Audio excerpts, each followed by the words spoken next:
sky above Constantinople was black, except for the orange glow of fires licking at its ancient walls. Drums thundered from the Ottoman camps like a heartbeat before execution. Inside the city, the last emperor of Byzantium, Constantine XI Palaiologos, rode along the battlements, torchlight flickering across his armor. Priests carried icons and relics through the streets, chanting prayers older than the city itself.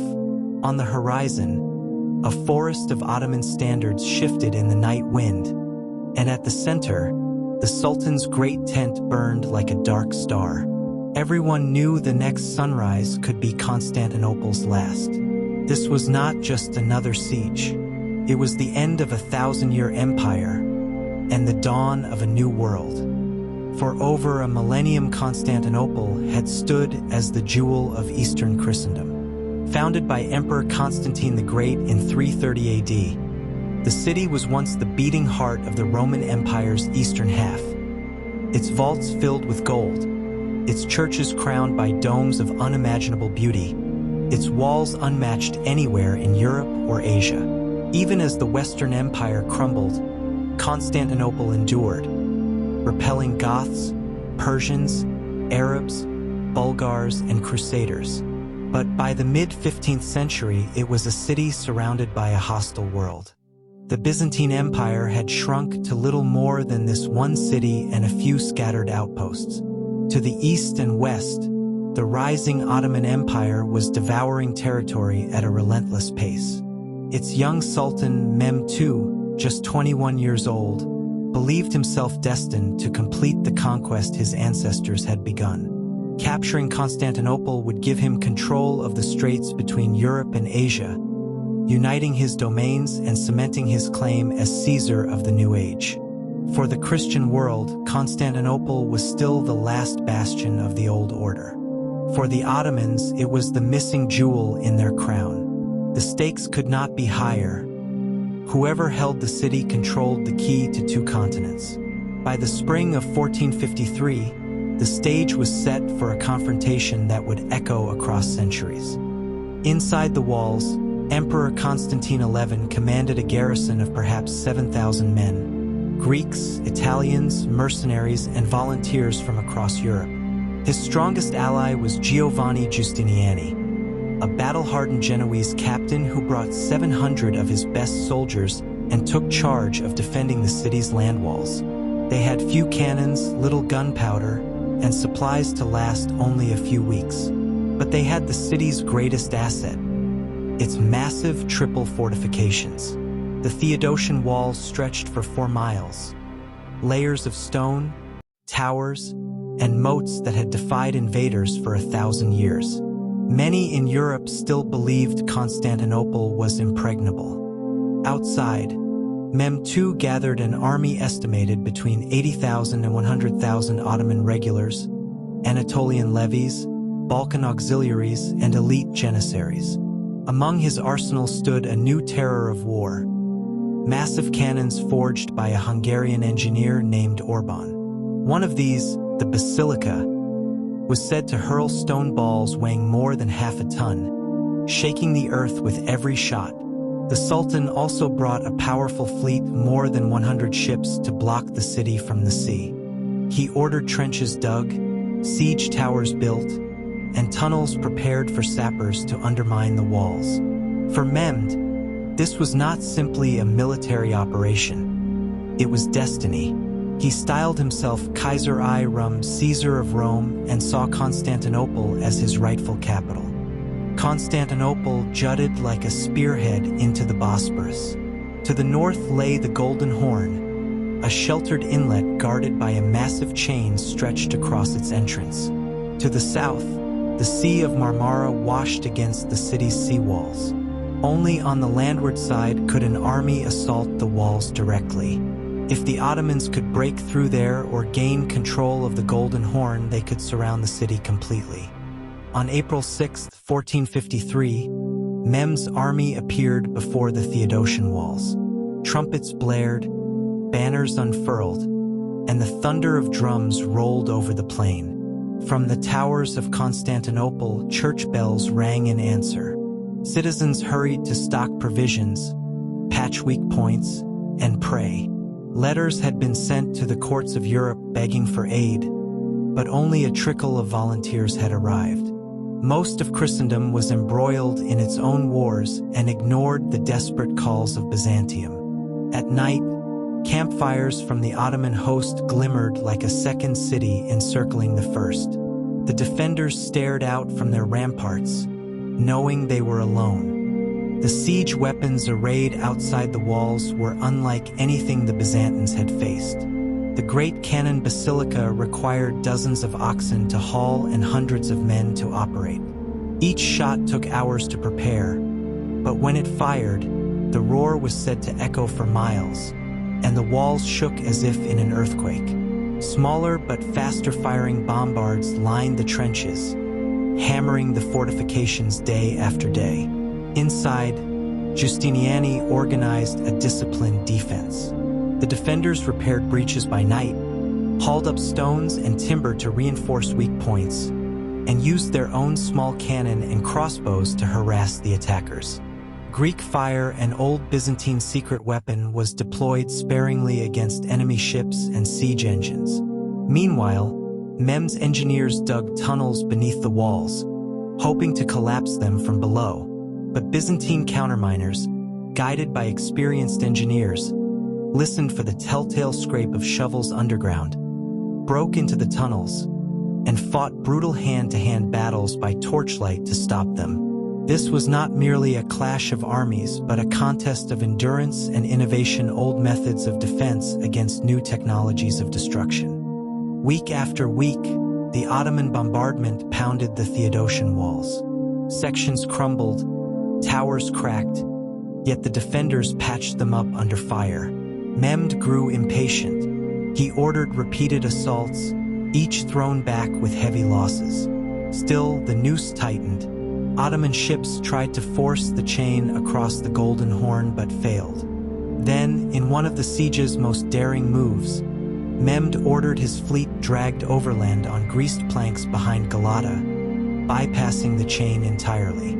At dawn, citizens of Constantinople awoke to see enemy ships already inside the Golden Horn behind their sea walls.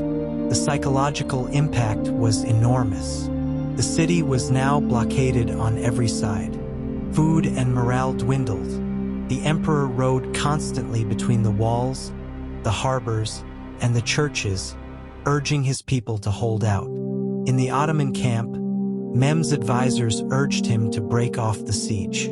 But the young sultan refused. He had come to take Constantinople or die before its gates. By mid-May, the city was battered but unbroken. Each night candles flickered in Hagia Sophia as citizens prayed beneath its vast dome, voices rising like a single desperate heartbeat. On the ramparts, Giustiniani's Genoese and the emperor's Greek troops fought exhaustion, patching breaches with stones, barrels, and even furniture torn from nearby houses. Mehmed, frustrated by the wall's resilience, escalated his tactics. His engineers built taller siege towers to overtop the defenses. They were set ablaze by Byzantine fire arrows. He sent wave after wave of infantry, testing the weak spots, mapping the defenders' routines. The Ottomans' losses were mounting, but so was their experience. Each failed assault taught them where to strike next. Inside Constantinople, the mood shifted from grim hope to a kind of sacred resignation. There would be no relief army, no miracle fleet. This would be a last stand worthy of their city's 1,000-year history. On the night of May 28th to 29th, 1453, Mehmed gathered his commanders. The order was simple. At first light, a general assault on every front. Drums boomed, muezzins called prayers across the camp, and torches flared as tens of thousands prepared for the storming of the walls. Inside the city, Constantine XI held a final council in the imperial palace. He thanked his officers and knights, confessed his sins, and took communion in Hagia Sophia alongside common citizens. Then he mounted his horse and rode out to the walls, determined to die fighting among his men. Just before dawn, the Ottoman artillery fell silent, a signal more terrifying than the thunder of their guns. A moment later, horns blared and the first wave of irregular troops surged forward, ladders on their shoulders, shouting Allahu Akbar. The defenders met them with arrows, stones, boiling oil, and sheer fury. Bodies piled in the moat, the ladders burned, the walls held. But these first attackers were expendable. Mehmed was exhausting the defenders' ammunition and strength. As the sun rose, a second, heavier wave advanced, the more disciplined Anatolian troops. They struck the same battered sectors, clashing with Greeks and Italians in brutal hand-to-hand combat on the outer ramparts. Giustiniani was everywhere at once, rallying his men, sealing breaches, shouting orders through the din. Again, the Byzantines held, but at a terrible cost. Powder stores were running low. Many of the wounded could not be evacuated. They simply fought where they fell. Finally, Mehmed unleashed his elite janissaries, the shock troops of the empire. Marching in perfect order, their white turbans stark against the smoke, they advanced to the pounding of kettle drums. Behind them came fresh ladders, grappling hooks, and portable bridges. At the critical sector near the St. Romanus Gate, the walls were already cracked from weeks of bombardment. Giustiniani fought desperately at the breach until a shot, whether arrow or musket ball, struck him in the chest. Mortally wounded, he was carried off the wall. Seeing their commander fall, the Genoese line wavered for the first time. Constantine rushed to fill the gap himself, sword flashing, but the momentum had shifted. Janissaries poured through the breach, hacking down defenders, planting Ottoman banners on the shattered towers. Once inside, the Ottomans fanned out toward the inner gates. Some opened posterns from within, others climbed over the rubble. The defenders tried to form a second line but were overwhelmed. Constantine XI is said to have thrown off his imperial regalia and charged into the melee, disappearing beneath a tide of enemies, a last emperor dying with his city. All across Constantinople, church bells clanged and citizens screamed as Ottoman troops swarmed the streets. Some fled to Hagia Sophia, believing the great church would protect them. Others tried to escape by sea. The sky filled with smoke, and the thousand-year empire dissolved in fire and steel. By midday on May 29, 1453, the banner of the crescent flew over Constantinople. Mehmed II rode through the gates on horseback, marveling at the city he had dreamed of since childhood. He ordered Hagia Sophia converted into a mosque, but forbade further destruction. He wanted the city intact as his new capital. For the Byzantine Empire, there was no tomorrow. Its emperor lay dead, its treasures seized, its people scattered into slavery or exile. The fall of Constantinople shocked Europe. It ended the last remnant of the Roman Empire and severed old trade routes to the east, pushing Portugal and Spain to seek sea routes that would spark the age of exploration. It also transformed the Ottomans into a true imperial power, heir to both Islam and Rome. To Christians, it was a catastrophe.